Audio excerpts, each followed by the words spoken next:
people's-oriented policies. They are anti-people's policies. People are dying. So, the Tinubu's administration is like a blind man. Until you touch him, he will not know that you are seeing him. So I think the civil society needs to be celebrated as those who are informing the blind man that even though you do not see, don't think that people are not looking at you. But is it that... To the Constitution, they have sworn to the Constitution of the Federal Republic of Nigeria, which categorically and explicitly stated that the purpose of governance is the welfare and security of its citizens.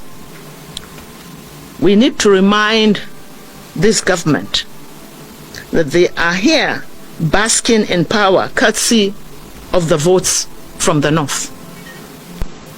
If, however, the Nigerian state is not willing or ready to accord Northerners their rights and privileges as citizens, then Northerners will have no option, will have no obligation towards the... Breaking news.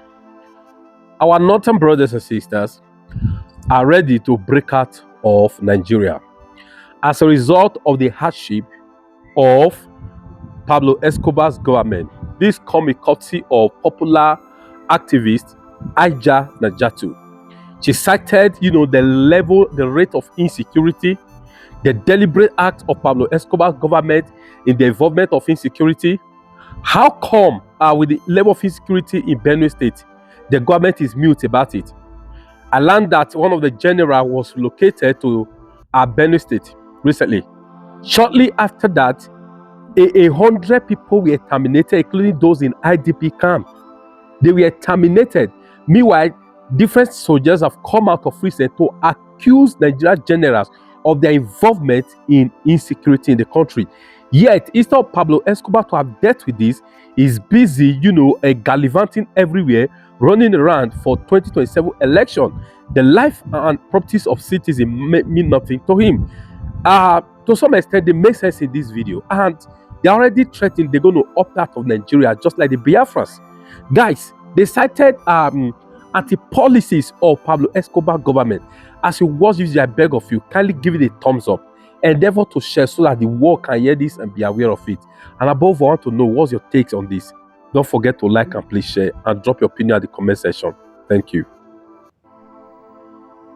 As to why the civil society could not have protested under Buhari or isolate him, no, there is no administration that has been isolated. The civil society has isolated Tinubu's policies, not his government. The policies of withdrawal of fuel subsidy, the increase of electricity tariff, the floating of the naira, the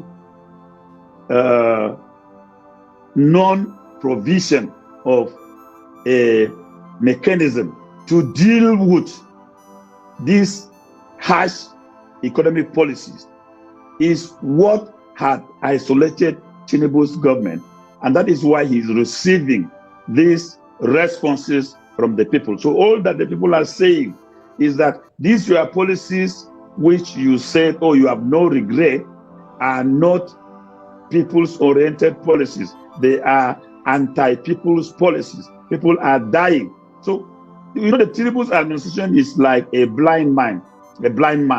Until you touch him, he will not know that you are seeing him. So I think the civil society needs to be celebrated as those who are informing the blind man that even though you do not see, don't think that people are not looking at you. But is it that, because some will say, even the administration admitted the fact that, yes, it has to take certain bold decisions. It is not also saying that it's all rosy. People are going through difficulties. The government has accepted that and admitted that, but did say that this is the route that the nation has to take if it wants to sustain, it can be, if we want to be sustainable in its economic growth trajectory. Living a fake life abundance, in the midst of want, would not help the country. So they have to take certain bold decisions, including removal of subsidy, which many believe has been, a cycle or a cesspool of corruption. So, but why? The consistent. You said you have to touch the government to know that something is happening. You've been doing this, and the government has been responding, but insisting that yes, we agreed, things are difficult, but this is the route we have to take. The government can convince anybody, because this route they have been singing. Nigerians have followed that route before, and it produced no good or tangible results. The Structural Adjustment Program of 1986 was exactly what this government is implementing. So we have followed this route, and it yielded any positive results. Therefore, there is no need convincing us that we'll go through it again and it will be better. It is not even a courageous decision. It is not. It's a decision of cowardice. Because if it were a courageous decision, it would have been subjected to public scrutiny. It would have been subjected to public participation. The SARB of 1986 was debated by Nigerians. Even though Nigerians rejected it, the military smuggled it through the back door. So you cannot present yourself as courageous when you were afraid of presenting your policies to be tested. And like I kept emphasizing, there was no government when this policy was introduced. In no sane society could that be done. A president with a vice president sworn in will announce a policy. There was no government. There were no advisors who tested that particular policy. Was it debated by Nigerians? If Nigerians has participated in debating the policy, they would have realized that, okay, we are going to face this type of hardship. But you cannot ambush the people with a surprise and come back and beat your chest and say, oh, you're a courageous man. No, you're a coward. But then... so to me, Barrister, I don't see that as the best. But yes, if that was the only option open to Nigerians, so it is only open for the government to withdraw the subsidy. The government has no shock absorber policies that could cushion the effect. When SARB was introduced in 1986, the military introduced shock absorber policies that absorb and cushion the effect of the policies. What are the shock absorber alternatives of this government? Why will you, without an alternative to cushion the effect of pains, and you kept asking Nigerians to sacrifice, why there is no evidence of sacrifice on the side of people in government?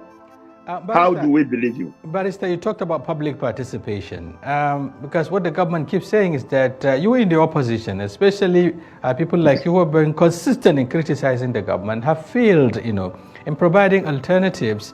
Sport is the only language the government understands, because part of the lineup of its celebration of the June 12th is also a public lecture.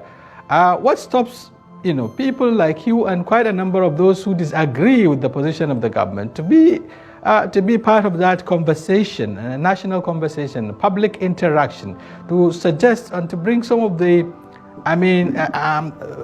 antidotes to address the gaps, rather than just being on the street all the time? I think to be very fair to critics of the government, we have offered numerous alternatives which the government did not even hearken to. We have suggested a review of the policy. I mean, if you test a policy for 1 year and the response, the response stimulus from the people indicated resentment, there is a need for you to review the policy. Has government reviewed the policy? No. We have also offered to government that subsidy is an indispensable aspect of contemporary societies. There is no society in the world that does not subsidize one thing or the other. So if you are not subsidizing petrol, which has a cost implication on the economy, what are you subsidizing? We have offered that. I have offered a suggestion of also engagement of the young people. I've been repeating this to government severally on so many fora. Please engage the young people in a summit where some of these your so-called beautiful ideas of what is happening, explain it to them. Select young people all over the country and bring them together. Abacha did it. That was one of the things that helped even stabilize Abacha's government. But have they listened to it? We have suggested even how to deal with security. Security issues are not of the populist space. We have suggested it. None of these things have been taken. All they say is, the critics have not given this in. They are good at singing, the critics have not. We have workable alternatives. Has the government, now let me put it back to you, has the government ever assembled those critics and said, in a room, come, even the so-called lecture, do they have invitation for any of us? None of us is invited. So if the government was smart enough, they could have gathered the critics now and said, okay, now that you have been criticizing us, come and tell us what we should do differently. Have they done that? So they lack the locus to stand on a pedestal of their folly to accuse those who are patriots trying to draw the attention to national issues. But Barrister, you talked about an engagement, especially of the youth. And it seems the government is also listening. It's having a listening ear. It is coming up with a National Youth Summit. Is it not in that direction? And again, you talked about the need to have the shock absorbers. And the government keeps saying that we're pumping money into student loan, into compressed natural gas. We are supporting, vulnerable households and all of that. Isn't that enough? I have to say, okay, the government is also doing something to ameliorate the hardship Nigerians are facing.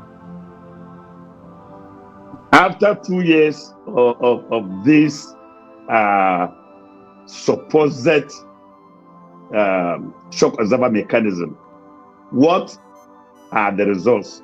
What are the indices of performance? The student loan, about 80 billion was released. Only 26 billion met the universities. About 50-something billion is unaccountable. So the student loan is a behalf of corruption, which is one of the reasons why we are going out on the street tomorrow. The compressed or the CNG. How many CNG outlets do we have in the north in 2 years? Let's take the northern. It's only in Abuja and either in Kano or Kaduna. How difficult is it to acquire this? And if it has taken them 2 years just to be able to have 3 or 4 outlets in 19 northern states, how many years will it take them to be able to touch the impact of the common people? And then some of the disbursement they claim to households.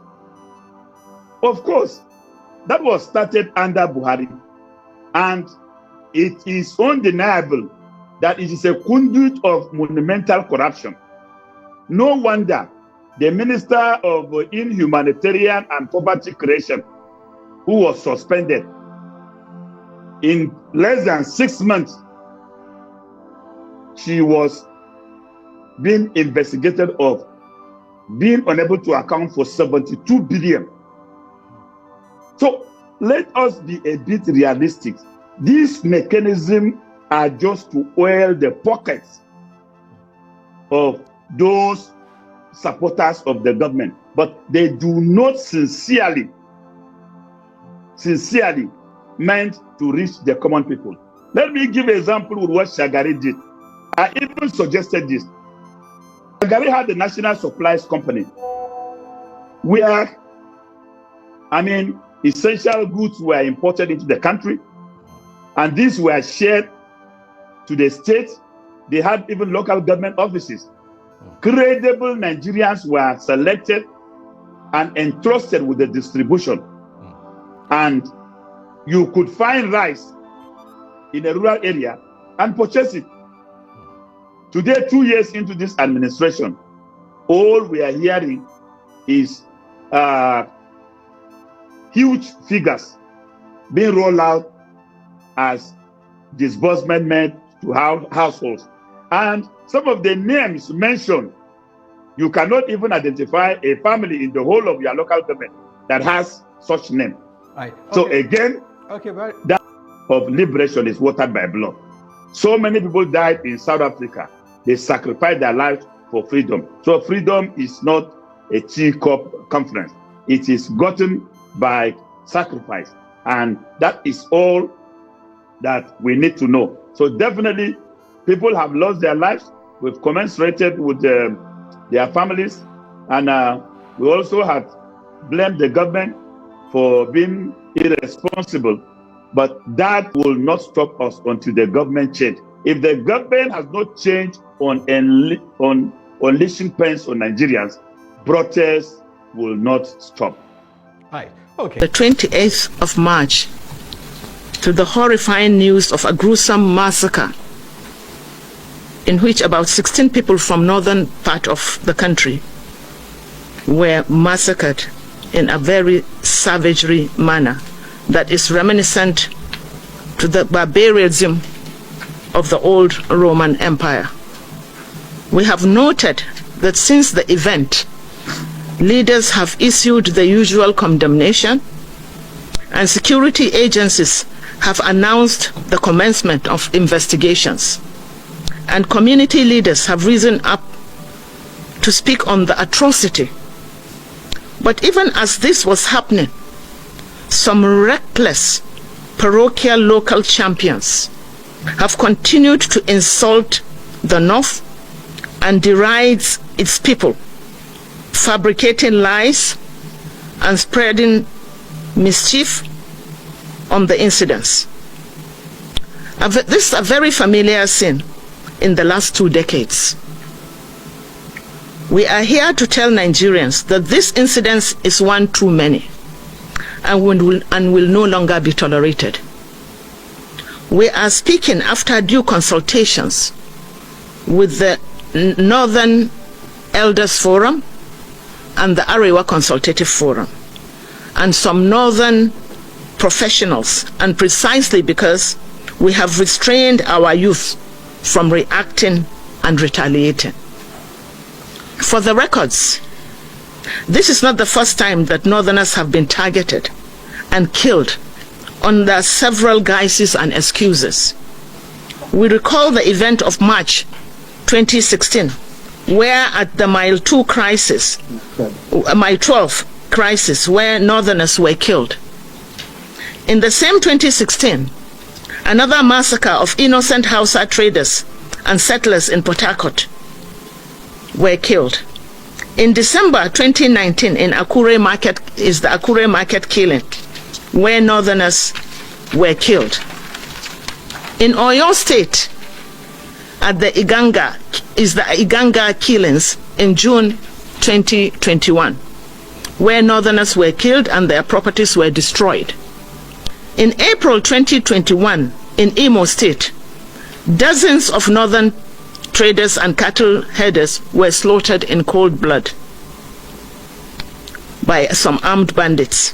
In all of these incidences, the North restrained itself, even as they are far more larger in population than Southerners. In all these incidences, the North restrained itself, even as they are far more larger populations of these Southerners enjoying in the North.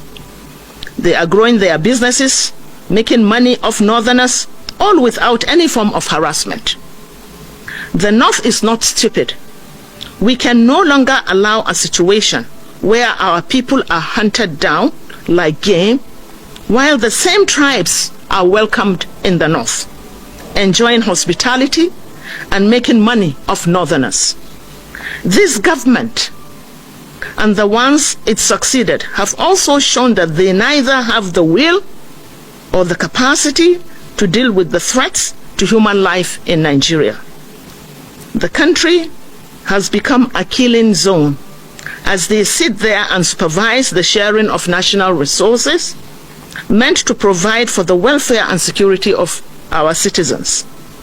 As a result, citizens daily face precarious hazards as they work hard just to eke a living. In other words, our governments are in the habit of ignoring their constitutional duties and taking care of themselves and their fantasies, while citizens who voted for them in the first place rot away in penury and anguish as if they have no conscience at all. This is, to say the least, is a political blasphemy, and it has its consequences. As certain as death, it will come when it will come. We therefore need to remind this government that in the hierarchy of human needs, human life comes first. They have sworn to the Constitution of the Federal Republic of Nigeria, which categorically and explicitly stated that the purpose of governance is the welfare and security of its citizens. We need to remind this government that they are here basking in power courtesy of the votes from the North. We need to remind this government and its security agencies that their excuses for their failure to secure this country has long been unattainable, and citizens will not continue to take these excuses kindly. Finally, these killings of Northerners and the deriding of the North have aggravated and amplified the national question. If Northerners are still citizens of the Nigerian state, then they must be accorded the rights and privileges of citizens in any part of the Nigerian Federation. If, however, the Nigerian state is not willing or ready to accord Northerners their rights and privileges as citizens, then Northerners will have no option, will have no obligation towards the Nigerian state. The Nigerian state, like any modern state, is sustained by the social contract, like as John Locke's theory of social contract says, and I quote, that the obligation to obey civil government under the social contract was conditional upon the protection of the natural rights of each person, unquote. So if the state should fail, we have no obligation to obey or even continue the union. The North has continued to make sacrifices to keep the union. It looks like it is time to throw in the towel. While we still appeal to our youth for restraint, this time we shall keep our fingers crossed and mount a sentinel to monitor the investigation promised and the prosecution of those arrested and the payment of the compensation to the families of those who lost their lives, because the people they elected failed to live up to the oath of office to the tenets of the Constitution. Thank you. Internal crisis from the north here has led to we Northerners, sorry, I'm also from the north, being disrespected over there. Our activities, how we go about them, we see in Zamfara, for example, Muslim versus Muslims, Fulanis versus Hausas, Fulanis versus Fulanis, Hausas versus Hausas, the kidnapping, the senseless killings. We see what happened in Jos, was it yesterday or the day before yesterday, in Plateau State, where about 11 people were killed. We also saw the example of, let's say, what happened to Deborah, which has caused a lot of reactions on the way Deborah died. So how do we get to address these issues? Can you come together and do something more elaborate on this, on the internal crisis we have in the north in the first place? Before we think of, we understand that the national level is there, you know, the government has to do something because they are the government. It's their sole responsibility to protect the people, to make sure that this does not happen again. But how do we address that, or, you know, the internal crisis we have in this north here? Thank you. Your name and address. Your name, please. My name is Ivan Magoni. I work with Code Africa team. Okay, thank you very much. I think you raised a very germane and a fundamental issue. But let me enlighten you that the group of concerned Northerners had been involved in stimulating conversation in the North as to how to deal with a plethora of these challenges. And this effort indeed yielded positive results when the Northern governors and the traditional rulers met in Kaduna and took far-reaching decisions as to how to deal with these issues. But don't forget that national security lies within the constitutional purview of the national government. Therefore, all subnational efforts mobilized to deal with this issue goes to nothing if there is no refined cooperation flowing from the federal government to complement this. And this is where the 19 northern states today face as challenges. And FCT. And yes, and FCT face as challenges. You made references to some of the horrific killings that are ongoing or took place within the North, which as a people, as at when they happen, we came out, we condemn. Not only condemning, we have also taken steps to ensure that we deal with the issue of the infiltration of northern community by sponsoring political disagreement and sometimes religious disagreement just to sustain this narrative that, oh, it's not well with the North, and so the North should not complain about what is happening. And this is why we are here today, to make a categorical statement that when you sight a snake in your house and suddenly the snake disappears, you are not going to embark on massive destruction of the house because you want to find a snake. You will have to be calm to create a decoy of a peaceful environment for the snake to emerge so that you can deal with it. That is not to say when an arsonist approach your house with a gallon of petrol, you will pretend that you are dealing with the snake question, and so your house will be set ablaze. So the North, with what has happened in Edo, we have made references to these killings, and to us in the North is already a pattern. And that's why we conclude by saying that all these sum up together raise the fundamental national question, which we have put it now at the doorstep of the federal government to consider it.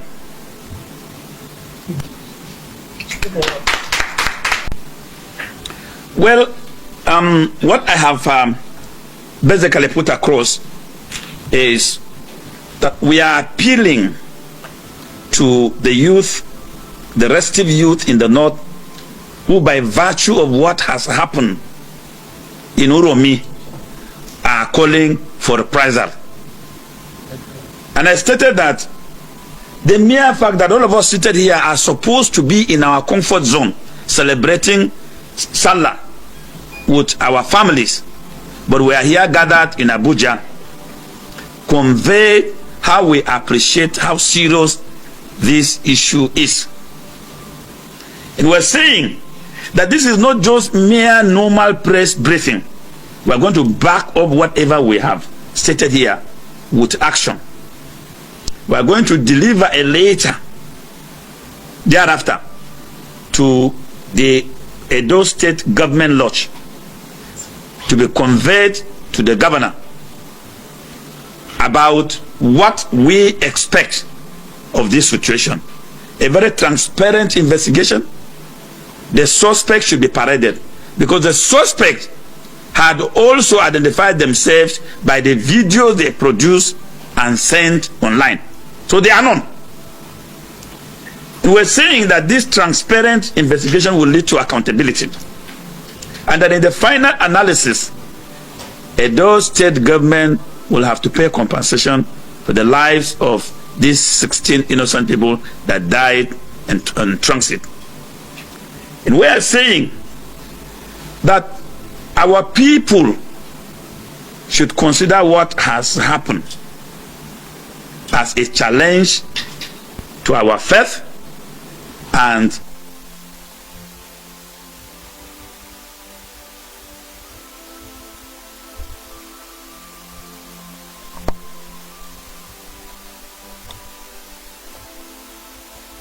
of the citizens of the North everywhere. Finally, we are also calling on the federal government that as long as they will try to resolve this national question, they should guarantee the safety of lives of Northerners living anywhere in the country, while we appeal to our people to continue to demonstrate this hospitality of living peacefully with everybody in the North.